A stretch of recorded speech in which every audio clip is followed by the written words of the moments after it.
L'évangile de Matthieu a eu un succès immédiat. Il est le plus cité par les premiers penseurs chrétiens et longtemps il a été le plus lu dans le culte.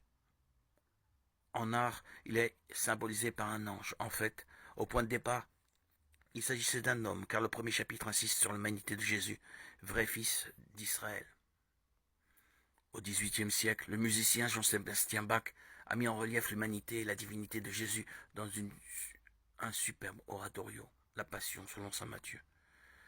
Dans son enseignement sur le règne des cieux, Jésus insiste sur le comportement de chacun, au cœur du quotidien, avec le jugement dernier en perspective. De ce point de vue, il porte à son achèvement l'enseignement de Moïse, appelé ici loi de Moïse, ou simplement loi.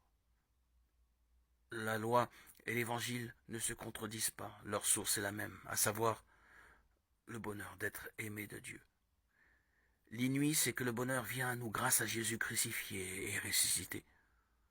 Aujourd'hui encore, les chrétiens trouvent là des repères pour vivre en Église, assemblée des disciples de Jésus, attachés à l'histoire d'Israël et ouverte à tous. L'évangile selon Marc est le plus court des 4 évangiles.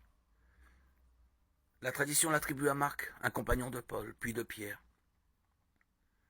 Les premiers mots en donnent la clé, la bonne nouvelle.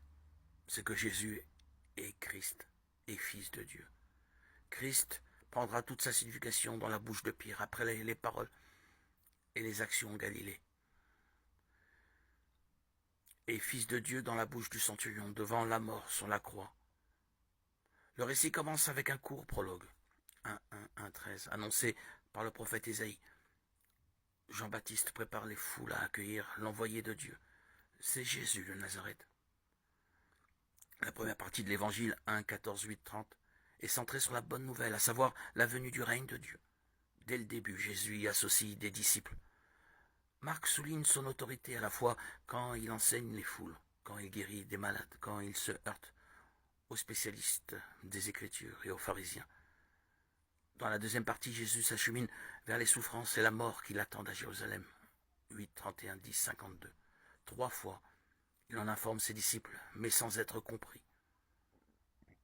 Il se désigne souvent comme le Fils de l'homme, expression étrange, qui ne fait qu'épaissir le mystère autour de sa personne.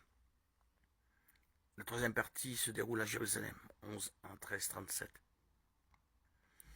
Jésus est acclamé, mais ayant chassé les vendeurs du temple. Il affronte les dirigeants religieux d'Israël. Il entrevoit les drames futurs des disciples qui l'encouragent à veiller dans la foi. La quatrième et dernière partie débute dans la violence, 14:1, 16:8. Abandonnés de tous, y compris des disciples avec lesquels il a partagé le repas de la Pâque, Jésus est arrêté, jugé par les autorités religieuses et par Pilate, le gouverneur romain. Condamné, il est crucifié. Le surlendemain de sa mort, des femmes trouvent sa tombe vide. Devant la révélation inouïe qu'il est vivant, elles s'enfuient troublées. Certains manuscrits ajoutent un supplément qui résume des apparitions de Jésus ressuscité et la mission des disciples. 16, 9, 20.